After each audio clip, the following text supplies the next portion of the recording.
Pension کوئی رعایت نہیں، آئینی حق ہے۔ سپریم کورٹ کا پینشن پر تحریری اہم فیصلہ آ گیا۔ سپریم کورٹ کے جسٹس نعیم اختر افغان کی سربراہی میں جسٹس شفیع صدیقی اور جسٹس میاں گل حسن اورنگزیب پر مشتمل 3 رکنی بینچ نے کیس پر سماعت کی اور جسٹس شفیع صدیقی نے 6 صفحات پر مشتمل فیصلہ تحریر کیا۔ سپریم کورٹ نے محمد عثمان کی پینشنری فوائد سے متعلق ہدایت درخواست منظور کر لی اور قرار دیا کہ پینشن کوئی رعایت نہیں بلکہ آئینی حق ہے۔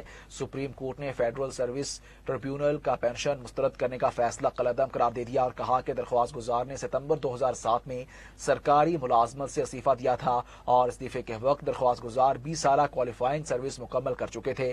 فیصلے میں کہا گیا کہ محکمے نے 25 سالہ سروس شرط پر پینشن درخواست مسترد کی تھی۔ قانون میں 20 سالہ سروس پر پینشن کی شرط لاگو تھی۔ پینشن دیر سے مانگنے پر حق ختم نہیں ہوتا اور پینشن پر ایکٹ لاگو نہیں ہوتا۔ جی، سپریم کورٹ آف پاکستان کا تاریخی فیصلہ 3 رکنی بینچ نے پینشنرز کے حق میں بڑا فیصلہ دیا ہے۔ کیا یہ جو پینشن ریفارمز کے نوٹیفیکیشن آئے ہیں، یہ 2 دسمبر کا پنجاب کا نوٹیفیکیشن جس میں سابقہ تمام انکریزز بھی ختم کر دیے گئے اور یہ وفاق کا کیلکولیشن کا فارمولہ تبدیل کرنا، فیملی پینشن کو محدود کرنا، اور پنجاب میں تو فیملی پینشن کو ختم کر دیا گیا ہے، بچوں کی پینشن سرے سے ختم، معذور بچے کی پینشن بھی ختم۔ کیا یہ بھی سپریم کورٹ آف پاکستان میں چیلنج ہوں گے اور سپریم کورٹ آف پاکستان سے اس طرح کا ریلیف جو ہے یہ جو پینشن ریفارمز کی نوٹیفیکیشن ہے ان کے اوپر بھی ملے گا؟ جی بالکل مل سکتا ہے، کیونکہ سپریم کورٹ آف پاکستان پہلے بھی فیصلہ دے چکی ہے کہ یہ قانونی حق ہے، یہ کوئی پینشن رعایت نہیں ہے، یہ کوئی خیرات نہیں ہے جو پینشن دی جاتی ہے۔ یہ 20 سالہ سروس پر پینشن شرط لاگو ہے۔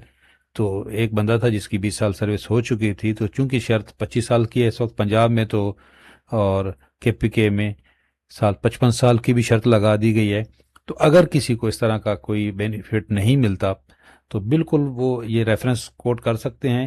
اور یہ نوٹیفیکیشنز بھی بالکل چیلنج ایبل ہیں، خصوصاً جو پنجاب کے اندر اتنا بھاری نقصان ہو رہا ہے۔ لیو انکیشمنٹ کا نوٹیفیکیشن وفاق میں اور تمام صوبوں میں لیو انکیشمنٹ رننگ بیسک پر ہے اور پنجاب میں انیشیل بیسک پر، اور اس کے لیے بھی بہت زیادہ قدغن لگا دی گئی ہیں۔ جی وہ ریفیوزل پہلے ہونی ضروری ہے۔ اسی طرح جو سابقہ یہ اضافے ہیں یہ وفاق میں اور باقی تمام صوبوں میں مل رہے ہیں اور پنجاب میں یہ ختم کر دیے گئے ہیں۔ ایک بندہ ریٹائر ہوتا ہے تو 2 دسمبر 2024 سے پہلے اگر ریٹائر ہو رہا ہے اور 2 دسمبر کے بعد 1 دن کے فرق سے اس کی پینشن بھی آدھی بن رہی ہے، کمیوٹ بھی آدھا بن رہا ہے، بالکل یہ بھی چیلنجیبل ہیں۔